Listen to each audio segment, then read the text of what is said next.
성탄절이 오면 느닷없이 등장하는 인물이 있습니다.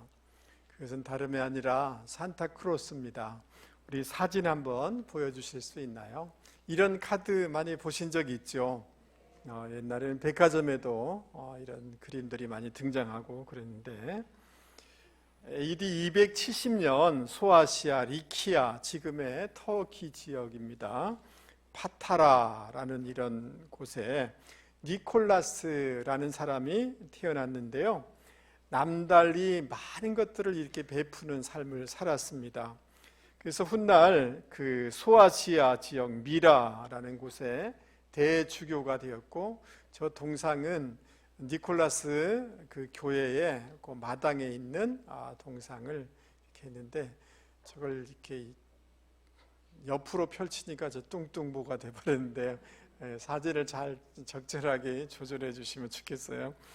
대주교가 되고 성자로 추앙을 받게 되어집니다. 니콜라스라는 이름을 라틴어로 하면 상투스 니콜라우스라고 이렇게 하게 되는데요, 네덜란드 사람들은 신터클래스라고 이렇게 발음을 해요. 산타크로스하고 비슷하죠? 대답해 보세요. 예. 근데 이제 네덜란드 사람들이 또 이제 신대륙에 가가지고 축제를 이렇게 하게 되는데, 그 중에 니콜라스 축제의 날에 이 사람이 행했던 것처럼 어린이들에게 또 자비를 이런 행하는 일들을 하게 되었습니다.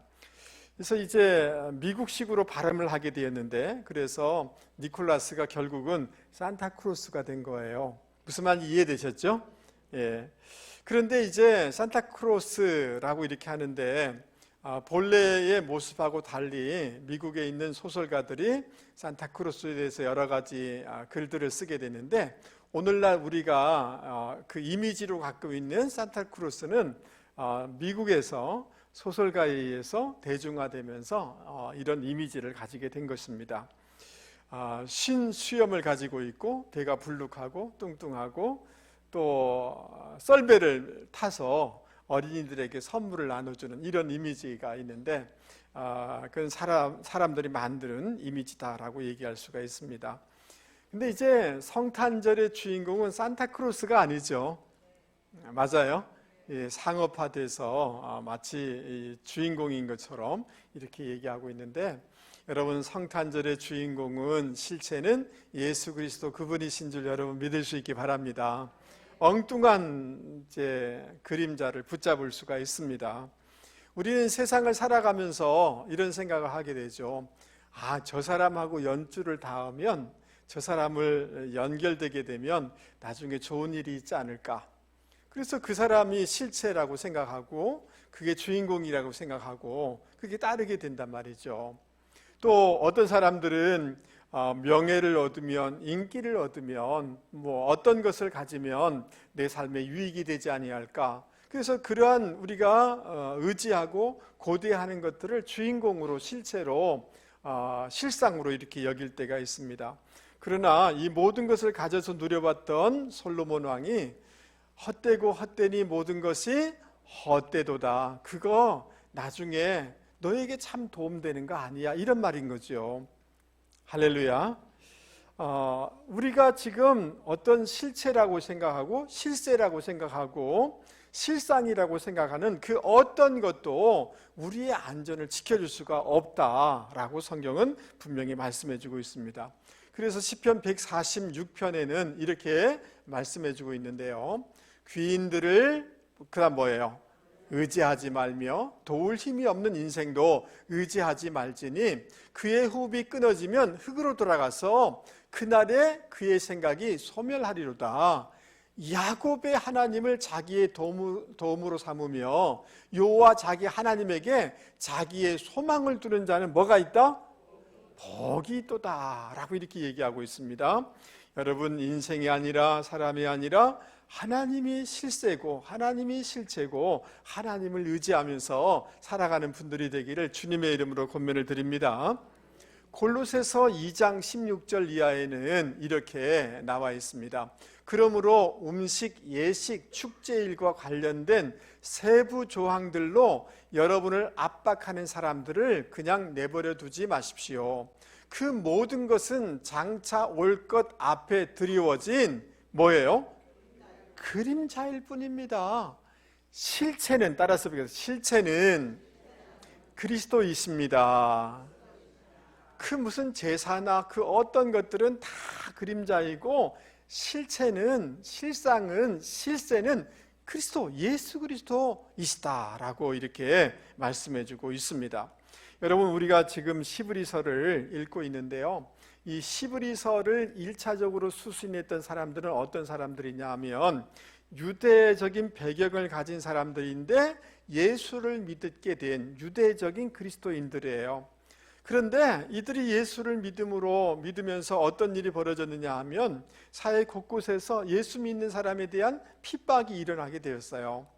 그래서 직장에서 쫓겨나가고 때로는 재산을 빼앗기고 또 가정이나 이런 데서 소외가 일어나니까 유대적인 배경을 가진 그 그리스도인들이 신앙이 흔들리기 시작하는 것입니다. 그래서 우리가 살 수 있는 길이 어디냐? 어떤 사람은 세상으로 돌아가 버린 거예요. 또 어떤 사람은 구약 유대교로 돌아가자. 유대교에는 화려한 제사장의 복장이 있지 않냐? 제사들이 있지 않냐? 그래서 유대교로 돌아가는 사람들이 많이 있는 거예요. 그리고 지금 이 핍박이 있을 뿐더러 앞으로 더 많은 핍박이 예상되고 있는 이런 상황이에요. 그래서 히브리서 기자는 히브리서 10장에 나와 있는 것처럼 우리가 뒤로 물러가 침륜에 빠질 것이 아니라 믿음으로 살아야 된다 라고 말씀해 주고 있는 거예요.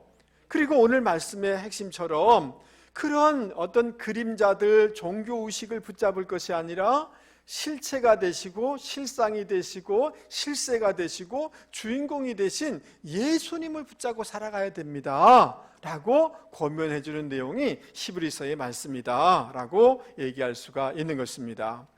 여러분, 그래서 오늘 히브리서 10장 1절 말씀을 제가 쉬운 번역으로 좀 앞에다 갖다 놨는데요, 우리 같이 한번 읽어보겠습니다. 앞에 보면서 율법은 시작. 율법은 장차 나타날 좋은 것들의 그림자일 뿐이고 실체가 아니기 때문에 해마다 계속해서 같은 희생 제물을 드려도 그것을 가지고 하나님 앞에 나아가는 사람들을 완전하게 할 수는 없습니다. 율법이나 구약의 제사 제도는 그림자이다. 역으로 예수님만이 실체이신데 그 예수님을 붙잡아야 된다라고 가르쳐주고 있는 것입니다. 여러분, 오늘 이 시대를 살아가는 저희들도 이 실체 대신 주인공 대신 예수님을 붙잡아야 되는 줄 믿습니다.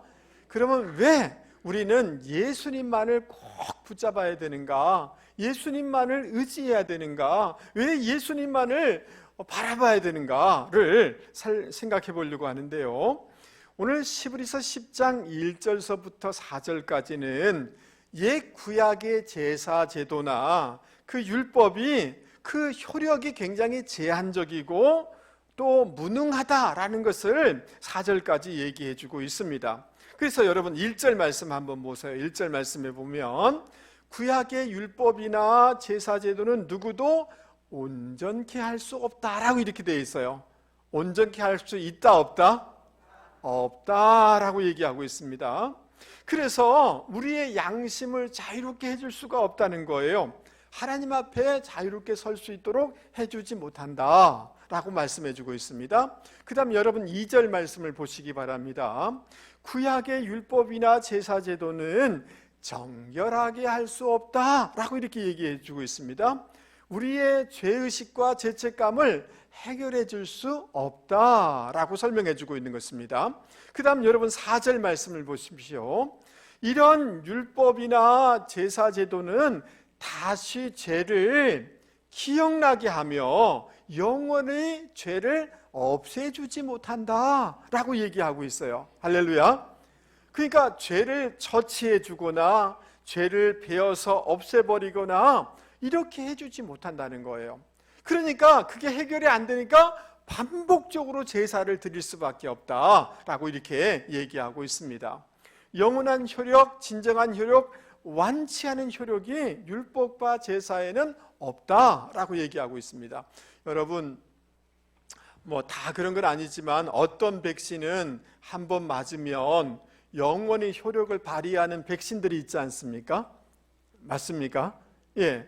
그런 것처럼 여러분, 그 백신이 그런 효력을 발휘해야 되는데 제사 제도나 율법은 영원히 우리에게 그런 효력을 발휘해 줄 수가 없다라고 이렇게 설명하고 있습니다. 자, 그래서 다시 한번 1절 말씀을 한번 보시기 바랍니다. 율법은 장차 올 좋은 일에 그다음 뭐라고요? 그림자일 뿐이다 라고 이렇게 얘기하고 있습니다.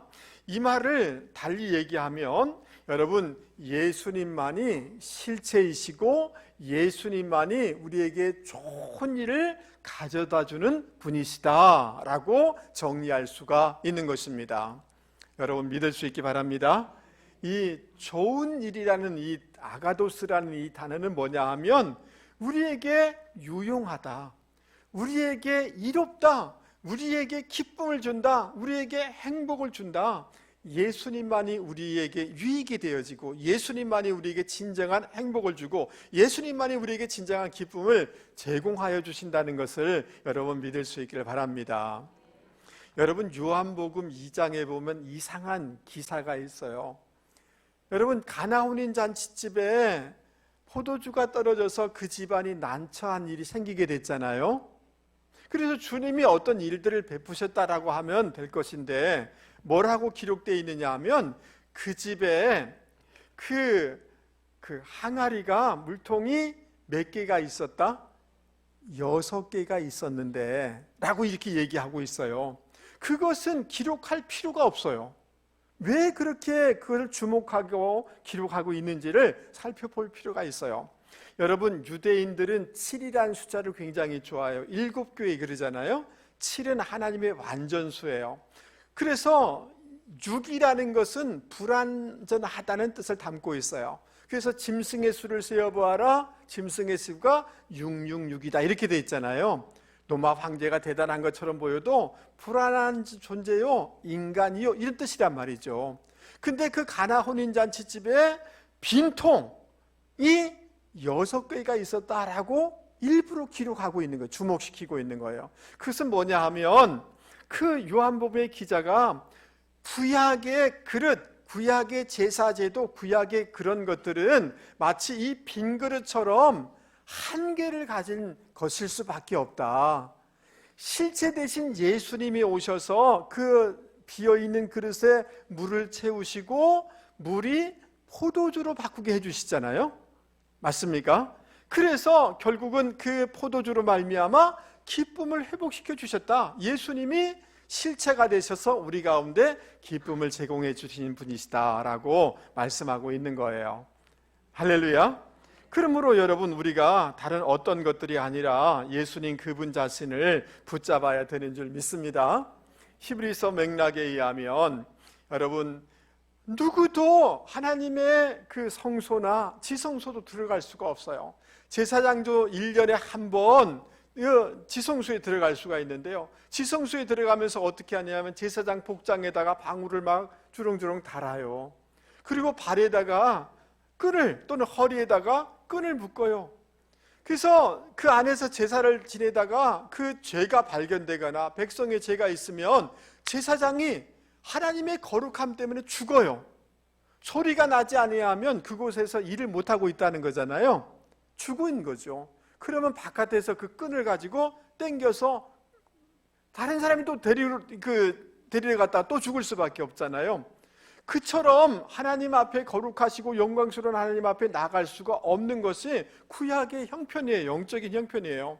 근데 예수님이 오셔서 그 지성소와 성소 사이에 휘장을 열어주셔서 우리가 마음껏 교회에 오고 하나님 앞에 기도하고 찬송하고 이렇게 되게 된 줄 믿습니다. 이것이 예수님이 우리 가운데 주신 좋은 은혜인 줄 여러분 믿을 수 있기를 바랍니다. 할렐루야. 그래서 우리를 속사람을 새롭게 해주시고 죽은 행실을 버리게 해주시고 우리가 이 세상 살아가는 데 필요한 은혜와 은사를 충분하게 공급하여 주시는 분이 우리 예수님이신 줄 믿습니다. 천국의 기업, 영원한 기업을 우리 가운데 주시는 줄 믿습니다. 고린도후서 5장 17절 이하에 보면 예수님께서 하나님과 우리 사이를 화목케 하셨다라고 말씀하고 있어요. 뭘 했다고요? 화목하게 하셨다. 화목하게 하다는 단어는 카탈라소라는 단어인데요, 교환하다는 단어예요. 따라서 해보겠습니다. 교환하다. 여러분, 가전제품이 오래됐는데 그 삼성에서 와서 교환해주고 교체해주면 기쁘죠? 맞아요? 그럴 경우가 있어요. 우리의 안 좋은 것, 저주스러운 것, 부정적인 것은 주님이 다 가져가시고 주님의 십자가를 통하여서 우리에게 좋은 것으로 교환하여 주시고 교체하여 주시는 은혜가 예수님께 있는 줄 믿습니다.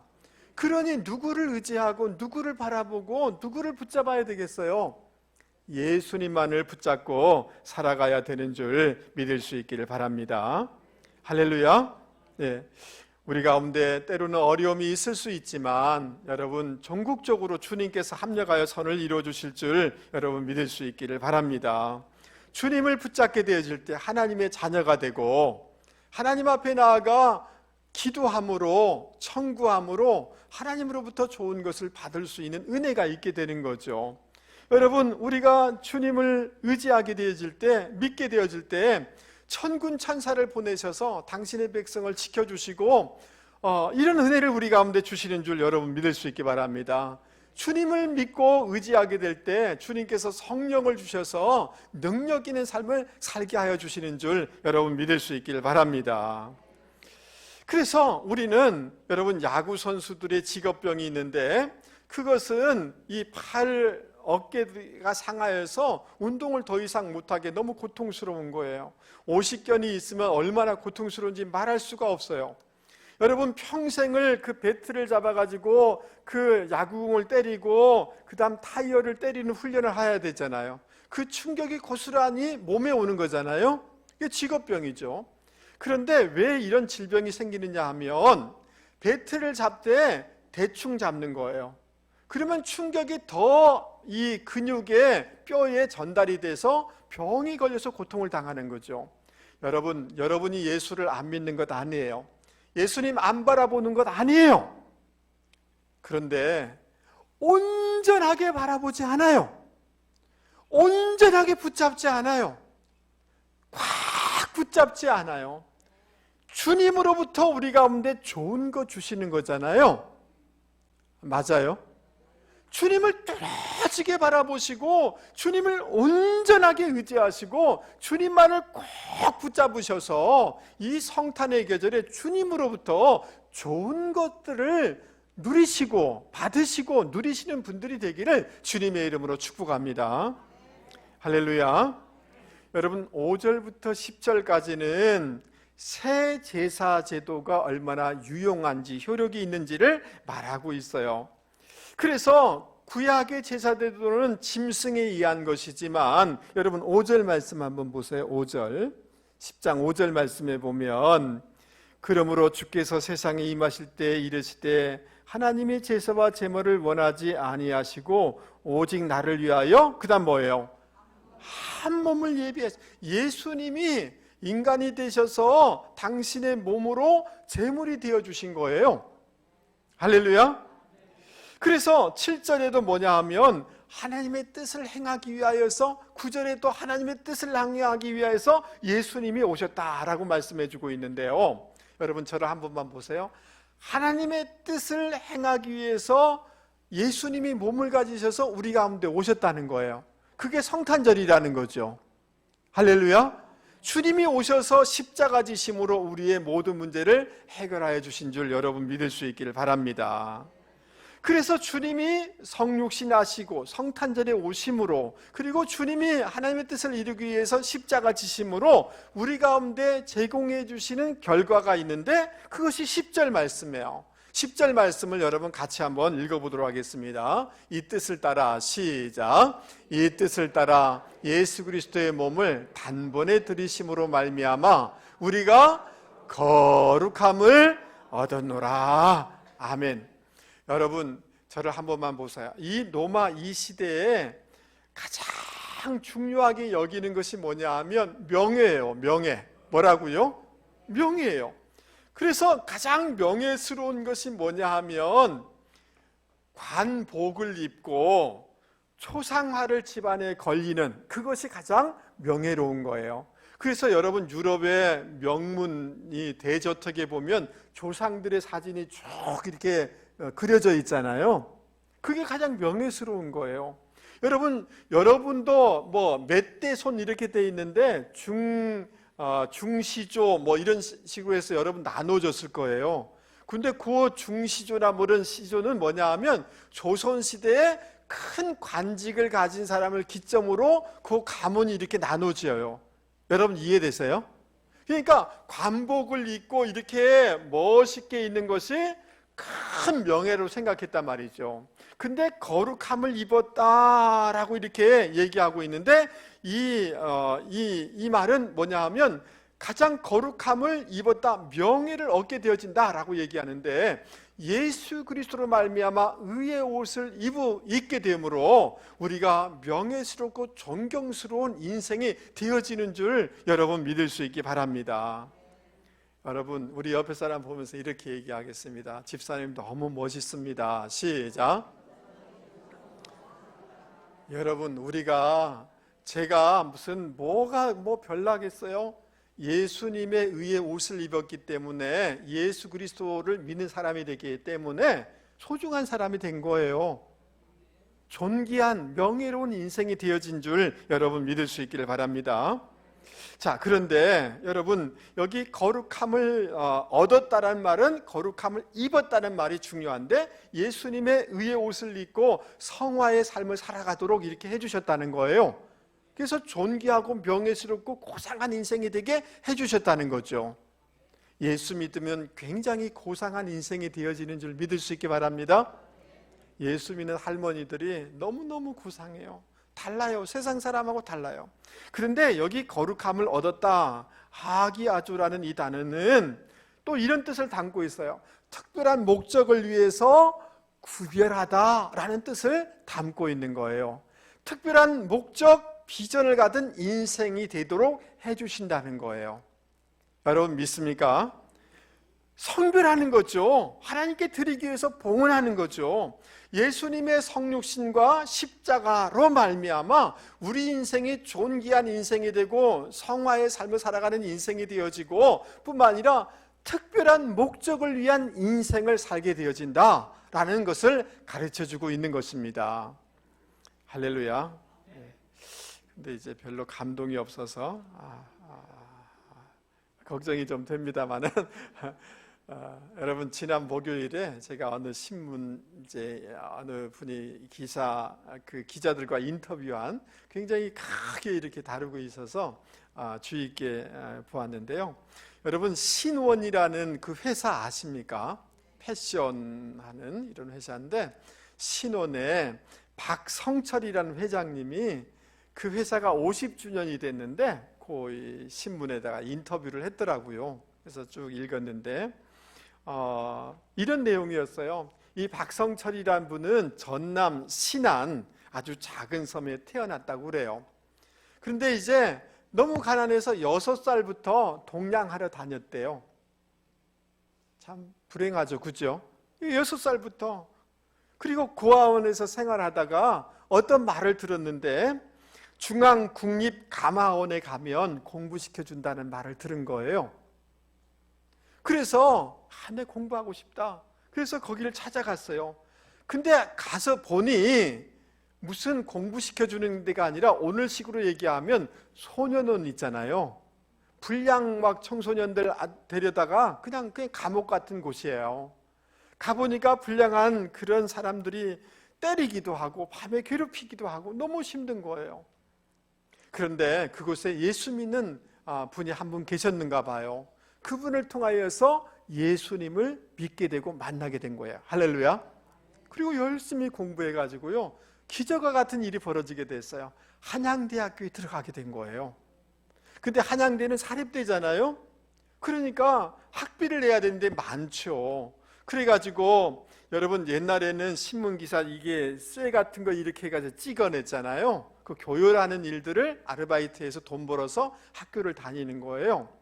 그러다 보니까 기자를 할 수가 있었고, 기자 생활을 하다가 보니까 이 섬유, 패션 이런 데 관심을 가지면서 섬유, 이 회사를 만들게 되었어요. 할렐루야. 그런데 제가 소개하려고 하는 것은 이거예요. 여러분, 이 사람이 예수를 믿고 이렇게 살아나가면서 회사까지 만들기 시작했는데, 회사를 만들면서 6가지를 하나님 앞에 약속을 했답니다. 그걸 소개하려고 그래요. 첫 번째, 매일 새벽 기도를 하겠다. 두 번째, 공예배를 빠지지 않겠습니다. 1년에 100명 전도하겠습니다. 할렐루야. 11조를 철저하게 하겠습니다. 가난한 신학생 100명이 목사님 될 때까지 돕겠습니다.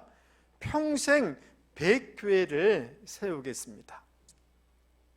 놀랍죠? 이 많은 일들을 해냈고 지금도 이 일을 하고 있다는 거예요. 신원이라는 이 그름, 신, 믿을 신자의 으뜸원, 믿음이 으뜸이 되도록 하는 이 회사로 세우겠습니다. 이런 마음으로 회사를 시작했다는 거예요. 괜찮지 않아요? 예, 비전이 다른 거죠. 그래서 이 사람이 사회주의 국가 북한의 개성공단에도 크게 회사를 세웠고요. 이슬람 지역 이곳에 공장을 세우면 반드시 그 안에 뭘 세우느냐 하면 교회를 세우는 거예요. 여러분 이해되시죠? 그런 국가에 핍박이 있잖아요. 방해하잖아요. 근데 워낙 사람이 좋은 일을 많이 하니까 그런 나라에서도 인정해주고 허용해주는 일들이 벌어지게 된 거예요.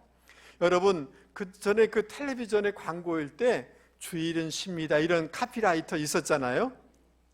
여러분 이해되시죠? 그러니까 이 말은 무슨 말이냐 하면 예수님 믿으십시오라고 그런 방송에 할 수가 없으니까 주일은 쉬고 뭐 하겠다는 거예요? 예배 드리겠다는 거잖아요. 맞아요? 지금 이제 서울 본사에 저렇게 써 있습니다. 신원이라고 옆에 써 있고요. 주일은 누구와 함께? 주님과 함께. 그 말은 다른 말로 얘기하면 여러분 그냥 방송 광고하면서 주일날 예배 드리세요. 교회 가세요. 이 말이 예수 믿으세요. 이 말이잖아요. 그런 삶을 사신 거예요. 할렐루야. 근데 예수 믿는다고 어려움이 없는 건 아니에요. 여러분 저 1998년 IMF 외환위기 때 너무 어려워진 거예요. 그 기업들마다 부채들이 다 있잖아요. 그런데 환율이 800원대였는데 1600대 2배 오르고 이자율이 12%, 36%까지 오르니까 이게 빚 감당이 안 되는 거잖아요. 그래서 결국은 워크아웃을 이렇게 선언하게 되어져요. 그러면서 하나님의 백성이 마지막 붙잡아야 될 것은 주님이고 기도줄인 줄 믿습니다. 하나님 앞에 가서 간절히 기도하면서 하나님 제가 좀 잘 나갔다고 교만했습니다. 참 이 믿음으로 경영하지 못했던 것들을 회개합니다 라고 기도하는데 하나님이 지혜를 주시는 거예요. 그 단어가 뭐냐 하면 선택과 집중이 떠오르는 거예요. 그래서 여러분 16개나 되는 다른 기업들을 다 팔아내고 선택하고 집중했다. 내가 본래 시작했던 것은 그 의류 사업이니까 패션이니까 요것만 남겨놓고 나머지는 다 판 거예요. 워크아웃을 신청했는데 5년 내에 조기 졸업을 다 해가지고 여러분 지금 이 회사가 건강하게 성장해서 50주년이 됐다는 거예요. 근데 여러분 자기 회사 계열사 16개를 파는 게 쉽겠어요? 어렵겠어요? 자기 살을 도려내는 것처럼 너무 가슴이 아파서 견뎌낼 수가 없더랍니다. 그렇지 않겠어요? 버틸 수가 근데 주님께 기도하니까 그것도 버텨낼 수 있는 힘을 주님이 주셨다는 거예요. 할렐루야. 그래서 지금 베트남, 인도네시아, 남미, 과테말라 이런데 회사를 여러 곳을 두었는데 공장을 지을 때마다 뭘 짓는다고요? 교회를 짓는 거예요. 그리고 여러분 지금 이 회사가 1년에 그 수출하는 액이 8천억이에요. 8천억. 근데 일부 예배 사람들은 와 이렇게 하는데 여러분 간도 크시네요. 8천억이 작은 돈이에요. 여러분 이렇게 막 그냥 부도 났던 기업이 8천억을 수출하는 기업이 되고 회사원이 5만 명이래요. 5만 명. 괜찮죠? 그런데 더 놀라운 것은 여러분 주일은 다 교회 가도록 도와드리고 월요일 날 온 모든 직원이 세계 곳곳에 신원이라는 그 회사는 다 예배 드리고 업무를 시작하는 거예요. 할렐루야. 여러분 이것이 이분의 그런 비전이고 지금까지 130여 개의 교회를 지어서 봉헌했대요. 근데 우리가 상가교회에 있을 때 교회가 너무 힘들고 어려우니까 이런 기사를 그 전에 본 적이 있어요. 제가 장문의 편지를 여기다가 회장실에다가 보냈어요. 근데 아직까지 답장이 안 왔어요. 우리 괜찮은 목사인데 저를 좀 후원해 주시면 나중에 아름다운 교회가 될 것입니다. 대답이 없어요 지금까지.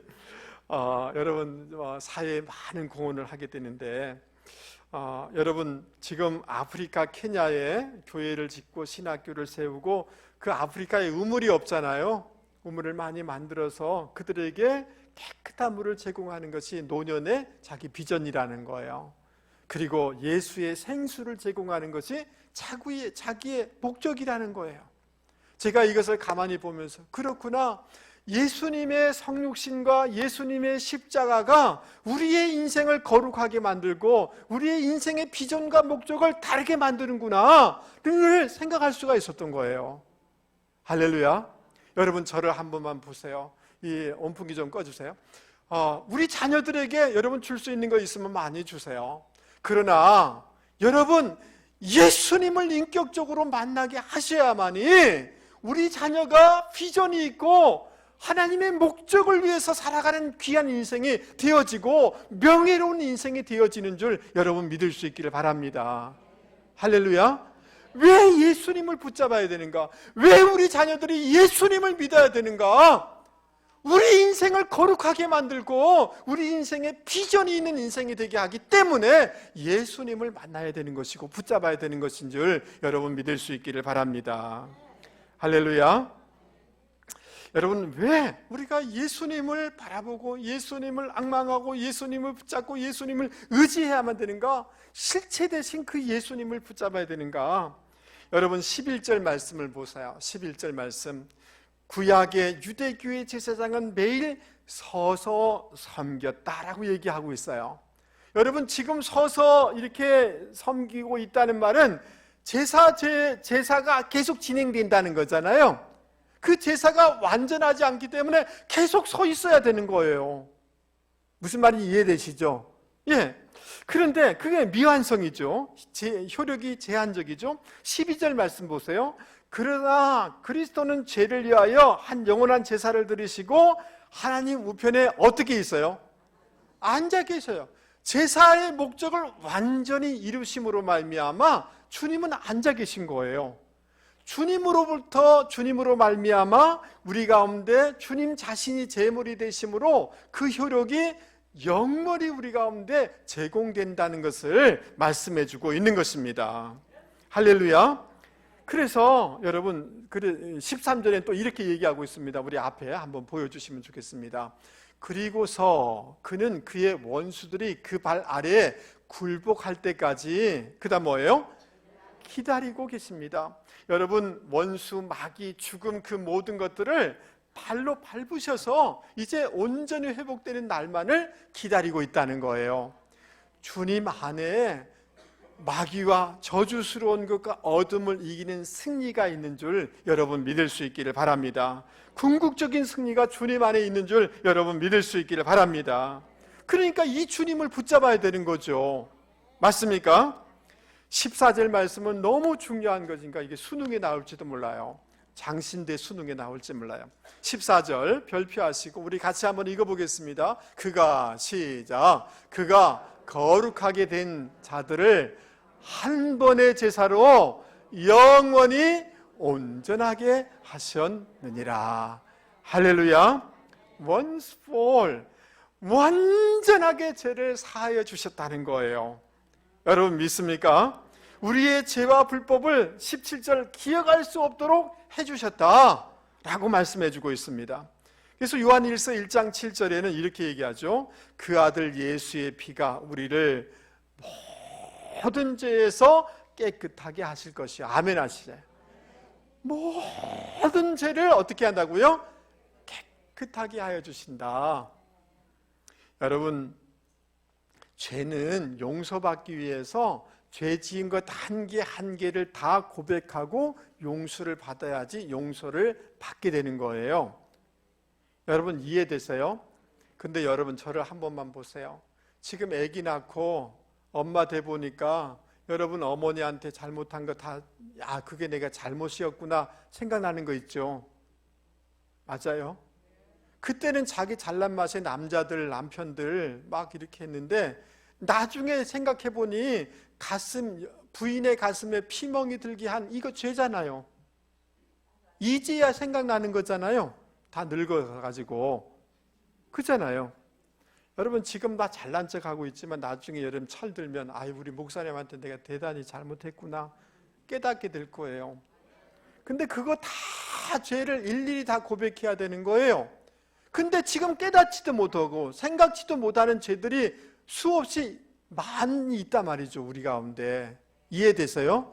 그런데요, 내가 생각지도 못하고 기억지도 못하는데 그건 모든 죄들을 주님이 십자가로 말미암아 다 깨끗하게 해주셨다, 용서해 주셨다. 이것이 주님의 십자가에 있는 은혜다라고 얘기하고 있는 것입니다. 그리고 히브리서 9장 12절에 보면 자기의 피로, 따라서 해보겠습니다. 영원한 속죄를 이루사. 여러분 옛날에 잘못한 거, 죄 지은 거 있어요 없어요? 그 과거의 죄를 주님이 용서해 주셨대요. 지금 앉아가지고 목사님 설교 빨리 마치세요, 지겨워요. 그거 죄입니다. 현재의 죄를 짓고 있어요 없어요? 이거 현재의 죄 있어요. 여러분 오늘 나가면서 예수 믿고 난 다음에 죄 안 지을 자신 있어요? 미래의 죄가 있어요.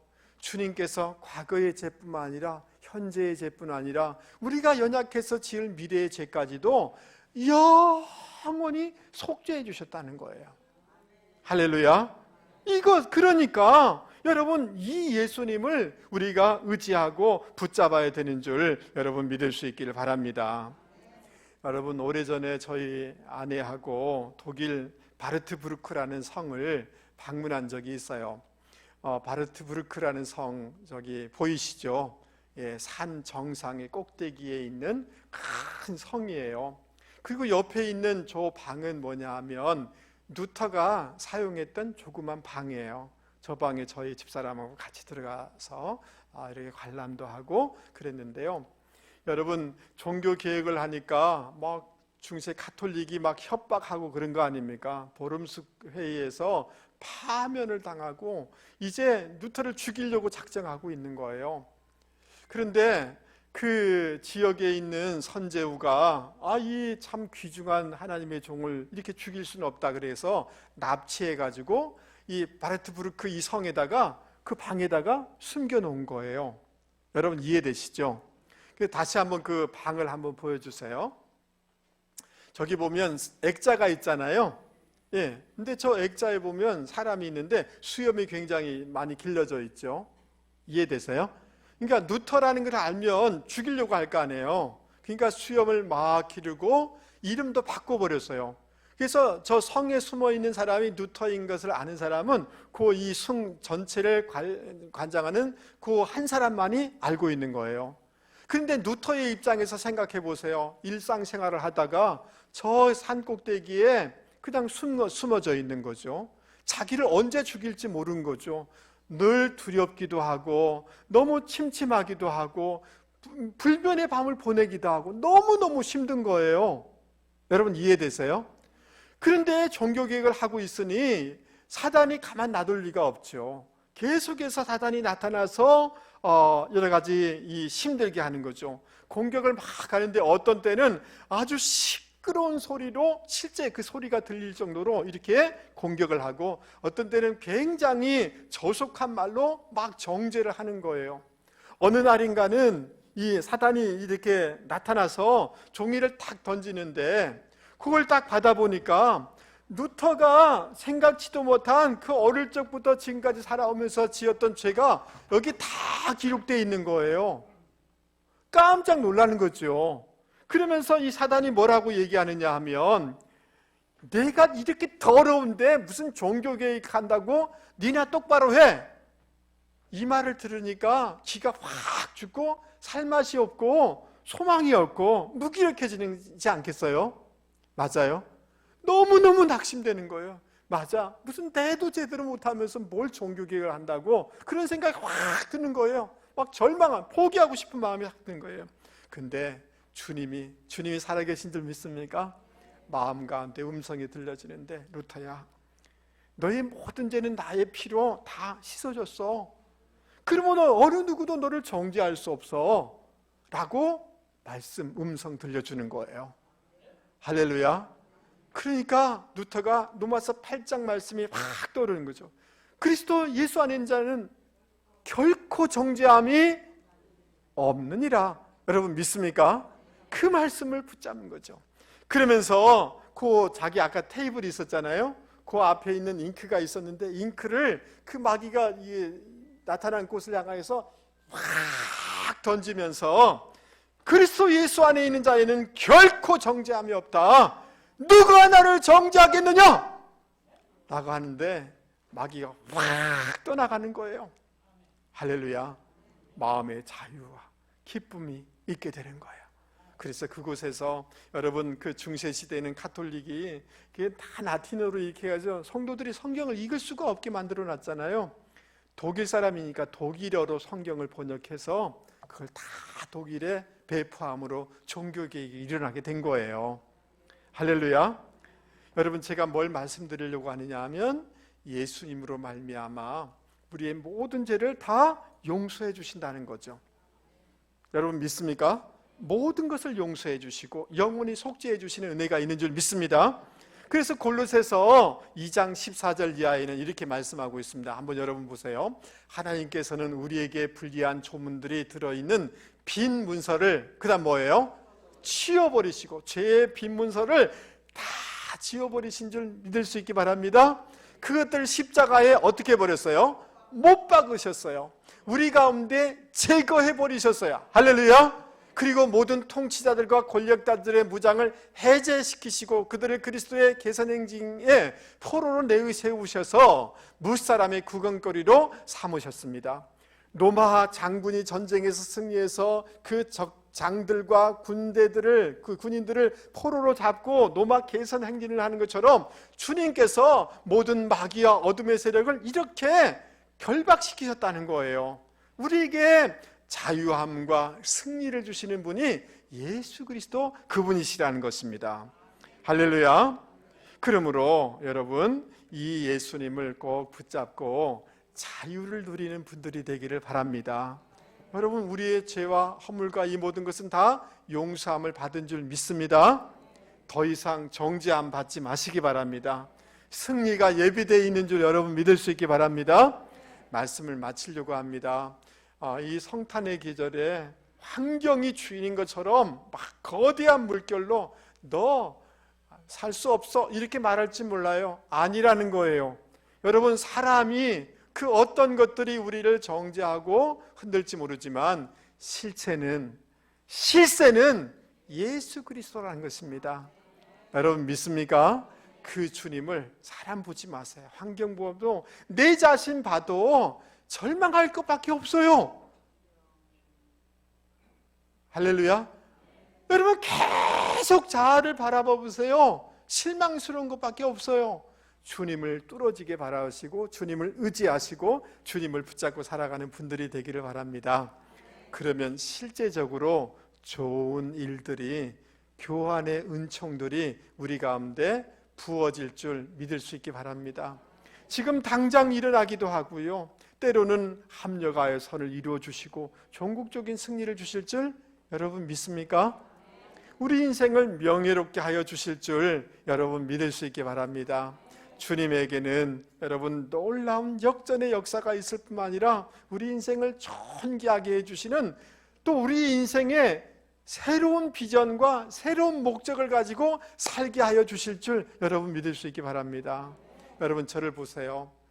여러분이 일하는 게 반복적이에요. 주부고 일터이고 그렇지만 주님을 온전하게 새롭게 뜨겁게 만나기 시작하면 거기에 의미가 새롭게 생겨나서 비전이 있고 목적이 다른 인생을 살게 되어지는 줄 여러분 믿을 수 있기 바랍니다.